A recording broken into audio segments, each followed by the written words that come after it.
दोस्तों, मेरा नाम है अफरोज़ ख़ान और मैं मध्य प्रदेश का रहने वाला हूँ। आज मैं आपको मेरे मित्र के साथ एक घटी सच्ची कहानी पेश करने जा रहा हूँ। मेरे मित्र का नाम जाकिर है और हम बचपन से ही बहुत अच्छे दोस्त हैं और हमारी हर एक बात एक दूसरे से शेयर करते हैं। हम जब कॉलेज में आए थे तब उसकी सगाई हो गई थी। वो उसकी मंगेतर से, जिसका नाम रेशमा था, उससे बहुत प्यार करता था और वो दोनों रात भर मोबाइल पर बातें करते रहते थे।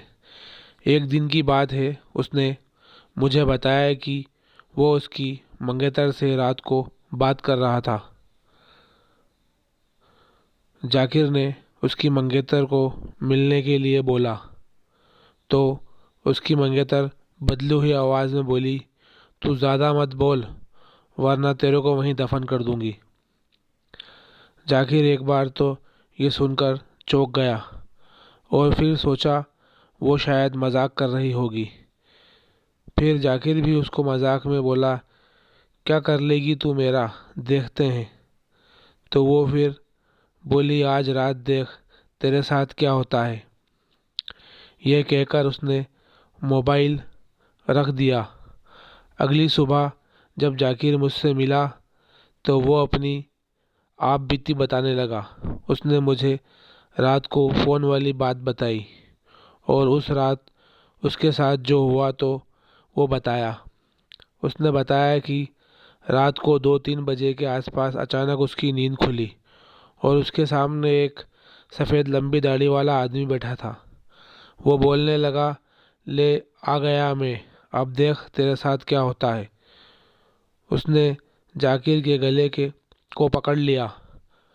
ऊपर सांसें रुक गई जाकिर की। जाकिर ने उसी वक्त अल्लाह का नाम लिया और नमाज़ पढ़ना शुरू की और वो उसके सामने से गायब हो गया।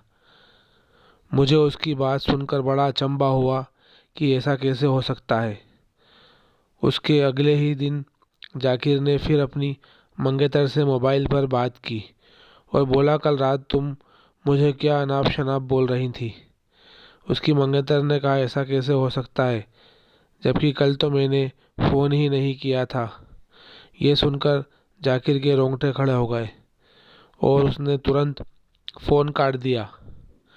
उसी वक्त जाकिर ने मुझे फ़ोन किया कि उसकी मंगेतर की तबीयत ख़राब है और कल उसके घर पर चलना है। अगले दिन हम दोनों तैयार होकर जाकिर की मंगेतर के घर गए। वहाँ हमने दरवाज़ा खटखटाया तो उसकी मंगेतर सामने खड़ी थी और बदली हुई आदमी की आवाज़ में बोली, तू फिर आ गया। तूने अगर अंदर कदम रखा तो यहीं पर तेरी लाश गिरा दूंगा, तेरा जनाजा निकाल दूंगा। जाकिर बोला कि ये क्या बोल रही है तू। जाकिर आगे था और जैसे ही उसने घर में कदम रखा, उसकी मंगेतर ने दीवार पर टंगी तस्वीर उतार कर जाकिर के सर पे दे मारी। उसके सर से खून बहने लगा। जाकिर के ससुर और साले उसकी मंगेतर को पकड़कर बिठाने लगे। फिर उसके सालों ने जाकिर के सर पर पट्टी बांधी। रेशमा के दादाजी ने बताया कि रेशमा को जिन का साया लग गया है। इस पर जाकिर के ससुर ने उन्हें अपना मुंह बंद रखने को कहा। थोड़ी देर रुककर हम वहां से सीधे अस्पताल जाकर ढंग से पट्टी बंधवाई। उसके अगले ही दिन मुझे जाकिर का फ़ोन आया कि रेशमा की तबीयत बहुत ख़राब है और वो अस्पताल में भर्ती है। जाकिर ने बाइक निकाली और हम दोनों जल्दी अस्पताल पहुँचे। वहाँ पर पहुँचते ही हमने डॉक्टर से रेशमा की हालत पूछी तो उसने बताया कि उसकी हालत बहुत नाजुक है, कोई असली बीमारी का पता नहीं चल पा रहा है। और उसके घर वालों को डॉक्टर ने रेशमा को घर ले जाने की को कहा। सभी हैरान थे कि ऐसी क्या बीमारी है जिसका इलाज डॉक्टर के पास भी नहीं है। फिर उसके घर वाले रेशमा को घर ले जाने लगे। रेशमा ने जाकिर को बुलाया और कहा कि मैं अब ज़्यादा दिन ज़िंदा नहीं रह पाऊंगी और तुम किसी अच्छी लड़की से शादी कर लेना।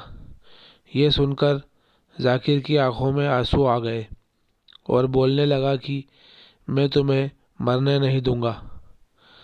फिर रेशमा को दादाजी ने उसके पास ही पीर बाबा के पास ले जाने को कहा। हम उसको पीर बाबा के पास ले गए और पीर बाबा ने बताया कि इसको एक बुरे जिन ने जकड़ लिया है, जिसकी वजह से वो उसके शरीर को नुकसान पहुंचा रहा है। अब बहुत देर हो गई है। पीर बाबा ने बताया कि इसका एक ही इलाज है। यहाँ से 80 किलोमीटर दूर एक दरगाह है जिसको हुसैन टेकरी शरीफ बोलते हैं। इसको हुसैन टेकरी शरीफ लेकर जाओ, वहीं पर इसका इलाज होगा और इस जिन का खात्मा वहीं पर हो सकता है। फिर रेशमा को उसके घर वाले हुसैन टेकरी शरीफ लेकर गए। वहाँ पर उसका इलाज हुआ और उस जिन का साया उसके ऊपर से हट गया।